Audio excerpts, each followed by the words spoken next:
Bismillahirrahmanirrahim. Dear students, in this lecture, we will learn about Cartesian product and binary relation. Let's start the topic. सबसे पहले देखते हैं what is Cartesian product. For example, I have two sets A is equal to 1, 2, 3, 4 and B is equal to 3, 4, 5. अगर मैं ए cross B find करना चाहता हूं तो it is known as Cartesian product A cross B. अब यहां पर order pair create होंगे कुछ इस तरह। 1 के साथ बी के तमाम एलिमेंट्स लेते हुए मैं ऑर्डर पेयर बनाऊंगा। 1 3 1 4 1 5। ओके, अब इसी तरह 2 के साथ बी के तमाम मेंबर्स लेते हुए ऑर्डर पेयर बनाऊंगा। 2 3 2 4 2 5 then 3 3 3 4 3 5 4 3 4 4 एंड 4 5। ये था बच्चों ए क्रॉस बी। अब ये जो 1 3 है ना, इसको कहते हैं order pair. Order pair, order pair. Order pair होता है एक्स वाई, यानी इसमें जो 1 3 है इसमें पहली वैल्यू है एक्स की और दूसरी वैल्यू है वाई की।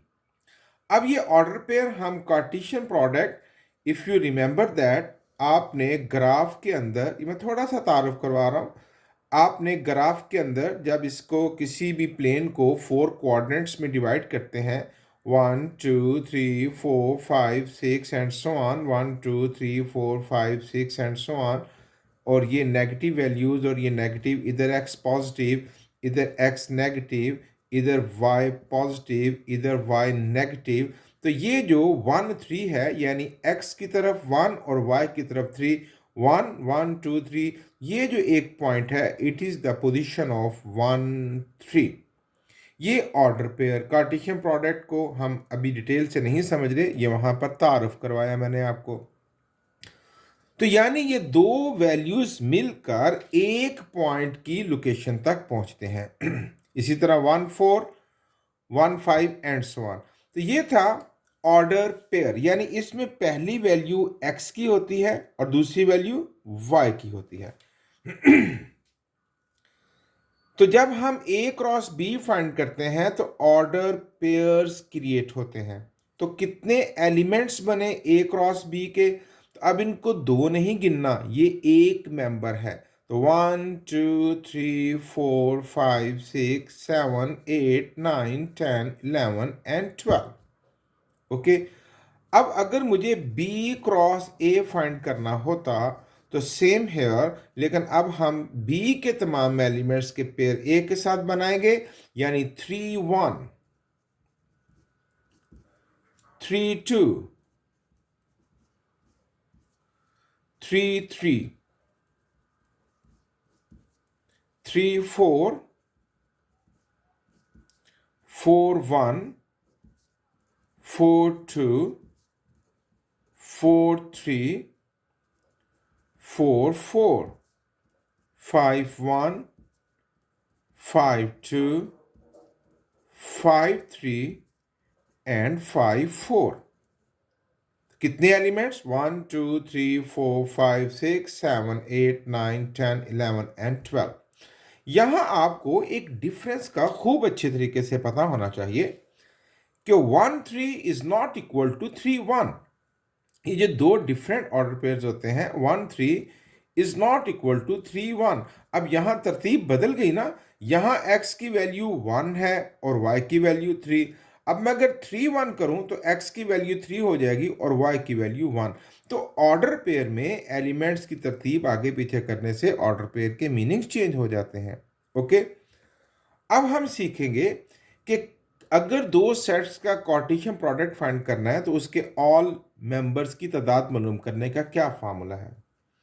नंबर ऑफ ऑल एलिमेंट्स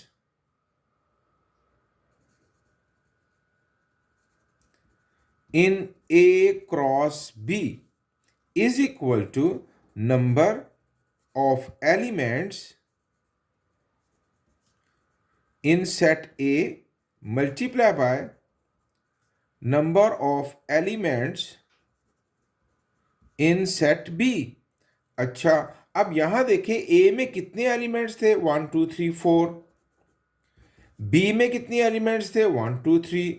तो A क्रॉस B में कितने एलिमेंट्स होंगे, 4 3 ज़ा 12। इनको काउंट करके देखिए, 1 2 3 4 5 6 7 8 9 10 11 एंड 12। ये है number of all elements in A cross B मालूम करने का तरीका। ओके, अब ये क्वेश्चन सॉल्व करते हैं ताकि हमें और अच्छी प्रैक्टिस हो जाए। If a set A has 5 elements and set B has 6 elements, then find number of elements in A cross B। अब वो हमने फार्मूला पीछे सीखा ना कि number of elements in A multiply by number of elements in B। अब A में 5 elements हैं और B में 6, तो A क्रॉस B में कितने एलिमेंट्स हो जाएंगे, 30।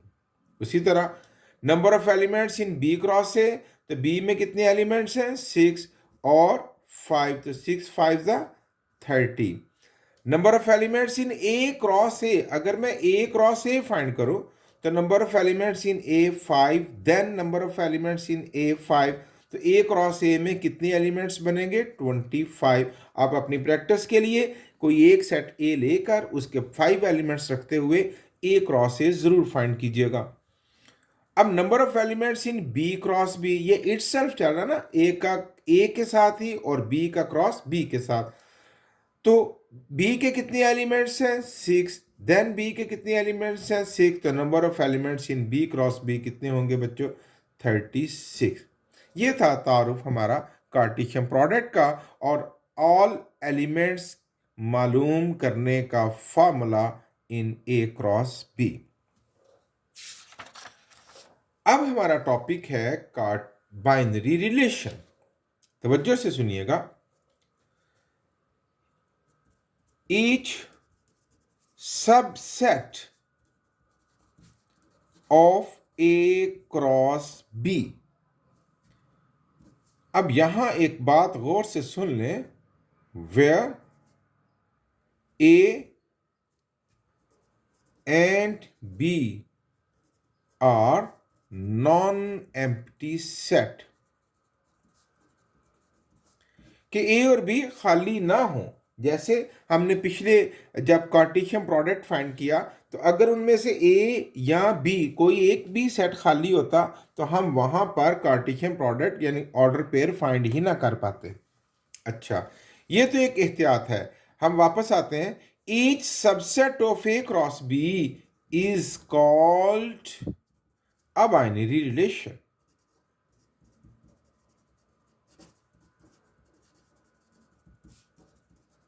एक एग्जाम्पल से बात समझते हैं। अगर मेरे पास एक सेट हो A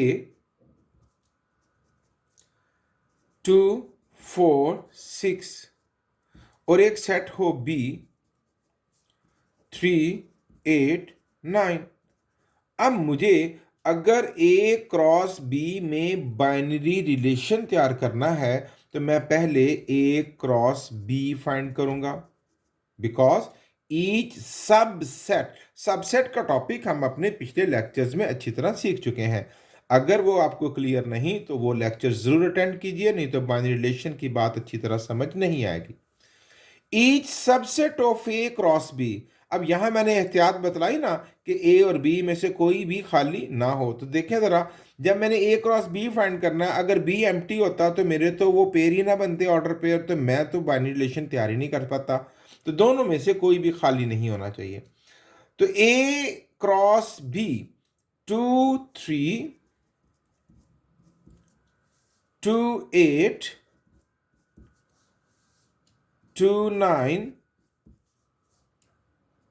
4 3 4 8 4 9 6 3 6 8 6 9।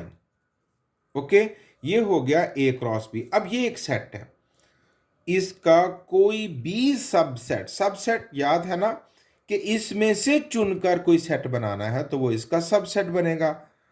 तो ईच सबसेट, कोई भी इसका सबसेट ले ले तो उसको बाइनरी रिलेशन कहते हैं। फॉर एग्जांपल, मैं कोई एक बाइनरी रिलेशन बनाता हूं, मैं कोई सा भी चुन लेता हूं। मैंने लिया जी 2 9 4 3, 2 9 4 3 और उसके साथ क्या ले लिया 6 9। It's my choice. तो ये जो सबसेट है ना ए क्रॉस बी का, इसको बाइनरी रिलेशन कहते हैं।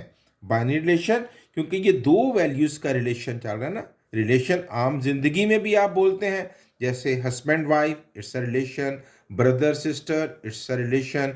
तो यहां पर भी दो वैल्यूज एक्स और वाई का रिलेशन है। एक्स और पहली वैल्यू एक्स की और दूसरी वैल्यू किसकी है, वाई की। तो ये बाइनरी रिलेशन। एक और लेते हैं, एक और बाइनरी रिलेशन। अब कोई और चॉइस कर लेते हैं। हमने लिया 2 3, उसके साथ 6 3 लिया, और उसके साथ हमने 4 3 लिया, और उसके साथ हमने 4 9 ले लिया। तो ये जो मैं इस ए क्रॉस बी में से सिलेक्ट करते हुए कोई सेट बना रहा हूं, it is subset of A cross B, और this subset is known as binary relation. अच्छा, अब यहां पर अगर मैं ये जानना चाहूं कि मैं ये बनाता चला जाऊं तो कितने बना सकता हूं, तो total number of binary relations, total number of binary relations is equal to 2 raise to power n। जी हाँ, हम इससे खूब अच्छी तरह वाकिफ हैं। ये फार्मूला हमने पढ़ा था to find the number of all subsets, लेकिन यही फार्मूला यूज होगा to find the number of all binary relations. अब यहां खूबसूरत फर्क जरा समझिए कि भाई ये फार्मूला दोनों में क्यों यूज हो रहा है। बिकॉज हमने कहा each subset of A cross B, कि हर सबसेट ही को तो बाइनरी रिलेशन कहेंगे। अब फर्क सिर्फ इतना है कि ये सबसेट एक प्रोडक्ट के सबसेट्स हैं, यानी एक ए क्रॉस बी मालूम करने के बाद जो सबसेट्स तैयार होते हैं उनको बाइनरी रिलेशंस कहा जाता है। तो भाई सबसेट्स तो की तादाद मालूम करने का फार्मूला तो वही रहेगा ना, 2 रेज़ टू पावर n। इसी तरह इसीलिए बाइनरी रिलेशंस की तादाद मालूम करने का फार्मूला भी रहेगा 2 रेज़ टू पावर n। अब अगर मेरे पास ये सेट है तो मैं जानना चाहता हूं कि इसके कितने बाइनरी रिलेशंस बन सकते हैं। तो 2 रेज़ टू पावर n का फार्मूला, तो 2 रेज़ टू पावर 1 2 3 4 5 6 7 8 एंड 9। तो 2 को 9 टाइम्स मल्टीप्लाई करें, it will give a big value, ये बहुत बड़ी वैल्यू आएगी। तो इतने बाइनरी रिलेशंस बन सकते हैं इस ए क्रॉस बी के। इसलिए आपको जब कभी भी एग्जामिनर कोई से भी दो सेट देकर कहेगा फाइंड द बाइनरी रिलेशन, तो वो आपको ऑल बाइनरी रिलेशंस के लिए कभी भी नहीं कहेगा। वो कहेगा right any 2 binary relations, right any 3 या राइट एनी 4। कोई से 2 लिख दो, कोई से 3 या कोई से 4 बाइनरी रिलेशंस आप लिखते हैं। तो वो आप अपनी चॉइस से प्रोडक्ट फाइंड करने के बाद लिख सकेंगे। ओके, अब हम प्रैक्टिस करने जा रहे हैं ऑल बाइनरी रिलेशंस लिखने के लिए, ताकि हमारा ये टॉपिक और अच्छी तरह क्लियर हो जाए। तो मैंने यहाँ एक छोटे से सेट लिए हैं। तो पहले हम ए क्रॉस बी फाइंड करते हैं। that is 1 3 1 4 2 3 and 2 4. अब मैं ऑल बाइनरी रिलेशंस मालूम करूंगा. In other words I will write all subsets of A cross B. तो भाई पहला बाइनरी रिलेशन जो होगा, binary relation number 1, that will be the empty set. क्योंकि जब तमाम सबसेट्स लिखें तो पहले एम्प्टी सेट लिखते हैं ना. अब भाई बाइनरी रिलेशन नंबर 2 क्या होगा, एक एक करके लिखेंगे हम. 1 3. अब binary relation number 3, 1 4. Binary relation number 4, 2 3. एक एक करके लिखेंगे. फिर 2 4. Binary relation number 5, 2 4. अब जब एक एक हो जाएगा, अब हम दो दो लिखेंगे. 1 3 एंड 1 4. 1 3 1 4. ये हो गया बाइनरी रिलेशन नंबर 6. अब 1 3 2 3. 1 3 2 3. ये हो गया binary relation number 7. Binary relation number 8, 1 3 2 4. 1 3 2 4. And no, अब इसकी बारी खत्म. अब 1 4 2 3. 1 4 2 3. आप देख रहे हैं ये सारा मेथड वही है जो ऑल सबसेट्स लिखने का मेथड है. हम अच्छी प्रैक्टिस के लिए इस एग्जाम्पल को फिल कर रहे हैं. उसके बाद 1 4 2 3, 1 4 2 4.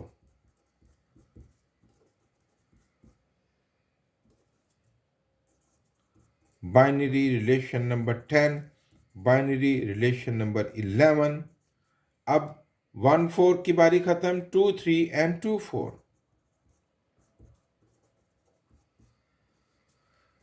Binary relation number 12. अब दो दो खत्म हो गए ना बच्चों, अब 3 3.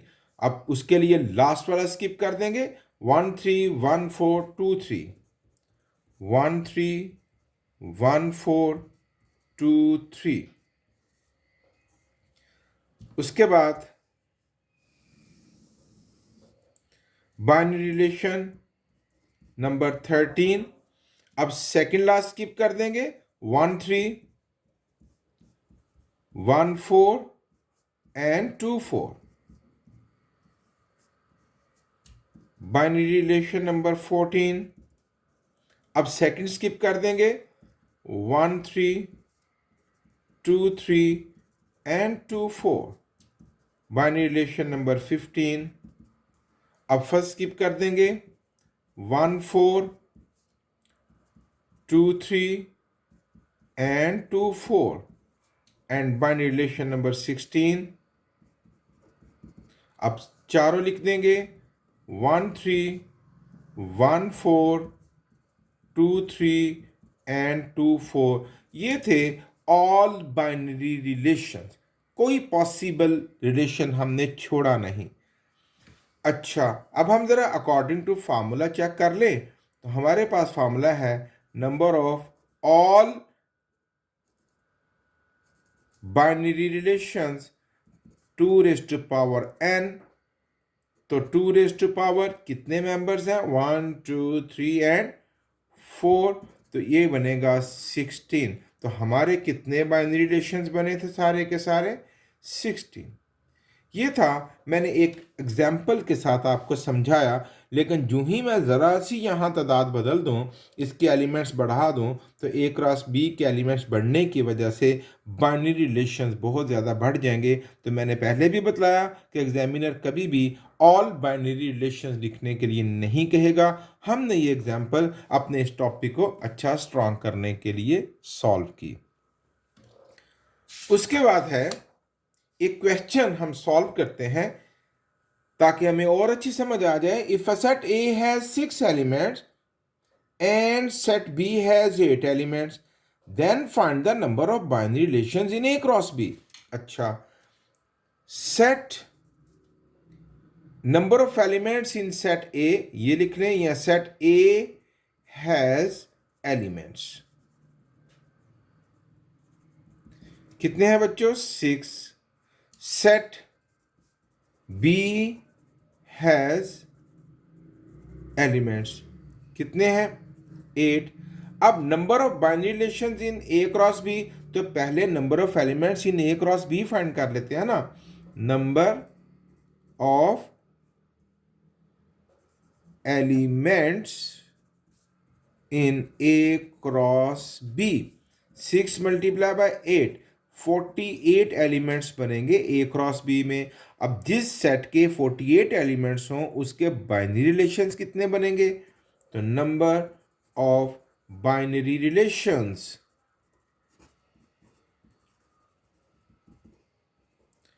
इन A cross B, the formula is 2 raise to power n, यानी 2 रेज़ टू पावर 48। तो आप अंदाज़ा करें कि जब मैं 2 को 48 टाइम्स मल्टीप्लाई करूँगा it will be a big value. तो हम कभी भी तमाम बाइनरी रिलेशंस किसी बड़े सेट्स के बना नहीं सकेंगे। ये था बच्चों तारुफ अबाउट बाइनरी रिलेशंस। खूब अच्छे तरीके से प्रैक्टिस कीजिए। Thank you very much.